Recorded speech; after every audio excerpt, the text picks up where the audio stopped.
नमस्कार मु मोनालिसा स्वागत करुछि आपण माननकु आम कृषि रा आउ एक सुंदर अध्याय को एबे साधारणतः खरीफ सीजन आरंभ हो गलानी आपण माननक मन रे गोटे चिंता कि ए वर्ष केउ धान बिहन चाष करिबा जहां हमकु अधिक अमल देबो।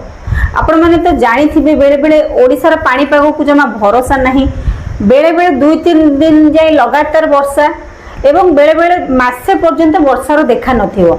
तो यही परिप्रेक्षी रे आमे माने केउ प्रकार धान चाष करिबा जहां आम ओडिसा पाणीपाग पई पूरा पूरी परफेक्ट रहिबो, जहां जो धान चाष करिबा आमे अधिक धान अमल करि परिबा। सेटा केवल सेही धान आम ओडिसा रो क्लाइमेट को देखिकी ही बना हेछि, केवल आम ओडिसा रो पाणीपाग को देखिकी ही सेही धान रिसर्च धान सेही धान ही आमे चाष करिबा जहा द्वारा कि आमे अधिक धान उत्पादन करि परिबा। तेबे चलंतु देर न करी आमे आलोचना करिबा आम ओडिसा रो पाणीपाग को देखि आमे केउ प्रकार धान चाष करिबा जहा द्वारा कि आमे अधिक धान उत्पादन करि परिबा। जदि आपण मानक पाखरे आम कृषि रो एही वीडियोटी प्रथम थर पहुंचीची दया करी आम कृषि यूट्यूब चैनल को सब्सक्राइब करंतु। आम कृषि यूट्यूब चैनल रे केवल कृषि भित्तिक वीडियो ही आपण पाइबे, अलगा कोनोसी वीडियो आपण पाइबे नाही। तेबे चलंतु देरी न करी आमे आलोचना करिबा आम ओडिसा रो क्लाइमेट को आखि आगरे रखी आमे एई वर्ष केउ प्रकार धान बिहन चाष करिबा जहां हमकु अधिक अमल देई परिबो। तेबे एक नंबर धान बिहन किस्मटी होछि पैन सीड्स रो जमुना धान भेराइटी। आज्ञा जमुना धान आम ओडिसा रो लोकप्रिय धान बिहन कहिले अत्युक्ति हेबो नै। आम ओडिसा रो घरे घरे प्राय जमुना धान परिचित। जदि आम जमुना धान आम चाष जमी रे चाष करिबा एहारो ड्यूरेशन होछि 140 रु 145 दिन होछि एहारो ड्यूरेशन। एवं जदि गछर उच्चता देखिबा साधारणतः मध्यम धरणर एहारो उच्चता रही थाए। प्रति केंडा रे 250 रु 300 लेखाएं धान आसी थाए एवं प्रति गछ प्रति 18 रु 22 टी पिलो आगे आसी थाए।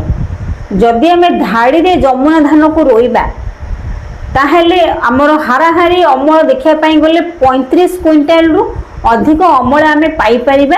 जदि आमे धाड़ी रे सठिक भाबरे जमुना धान को रोइबा ताहेले अमल निश्चित भाबरे आमे अधिक अमल पाई परिबा। हम ओडिसा रो क्लाइमेट को आखि आगे रखी द्वितीय धान बिहनटी आगे होउची निजुभिड सीड्स रो संपदा मध्य आगे हम ओडिसा रो घरे घरे परिचित। एहारो ड्यूरेशन मध्य 140 रु 145 दिन होउची एहारो ड्यूरेशन। जदि आमे एही धान चाष करिबा ताहले निश्चित भाबरे 30 रु 35 क्विंटल जाय आमे धान अमल करि परिबा।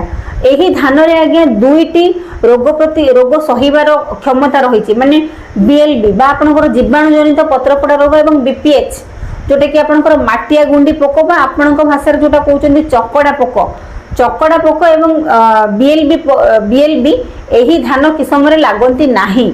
जदि हम सठिक भाबरे रोग पोकर परिचालना करिबा सारर परिचालना करिबा ताहले हाराहारी आमे अधिक उत्पादन करि परिबा। 35 क्विंटल रु अधिक उत्पादन मध्य आमे करि परिबा एही संपदा भेराइटी धान बिहन रो।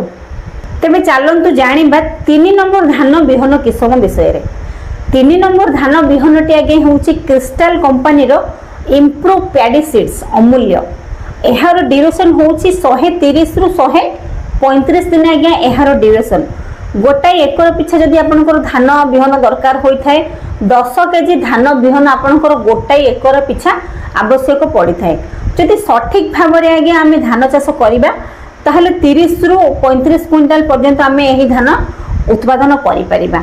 आज्ञा एही तीनोटी धान आज्ञा जदि आपण चाष करूछंती आम ओडिसा रो क्लाइमेट को आखि आगे रखी आपण चाष करूछंती ताहले निश्चित भाबरे आपण अधिक धान उत्पादन करि परिबे। जदि सठिक भाबरे आमे गुंड चाष करिबा, सठिक भाबरे घास नियंत्रण करिबा, सठिक भाबरे रोग पोकर नियंत्रण करिबा ताहले निश्चित भाबरे आमे अधिक धान उत्पादन करि परिबा। एवं जेते पारिबा आमे रासायनिक सारर खूब कम व्यवहार करिबा। आमे अणुसार जैविक सार एवं खत सार अधिक परिमाण में प्रयोग करने चेष्टा करवा। एबे आपण धणीचा बुणी पारे आपण चाष जमी रे जोटा कि सबुज सार रूपे काम करें। धणीचा आज्ञा बहुत भल काम करते सबुज सार रूपे। एबे धणीचा पूरी आपण चाष जमी बुणी पारे एवं ठीक बुणीबार आपण 30 दिन हो कि 35 दिन हो आपण यह चाष करके सही जमी धान रोई पारिबे। निश्चित भाव में आपण अधिक धान उत्पादन करें जदि आम सठिक प्रणाली रे चाष करवा। यही 3टी धान बिहन किसम विषय आपण जेकोसी गोटाए धान बिहन किसम आज्ञा चाष करंतु एवं निश्चित भाव में अधिक धान उत्पादन पातु। यही छोट भिडियोटी हेले मध्य निश्चित भाव में आपण मानक काम रे लागिबो। रहिली नमस्कार। मु मोनालिसा। देखा हम आपण मानक सहित आम कृषि आउ एक सुंदर अध्याय रे।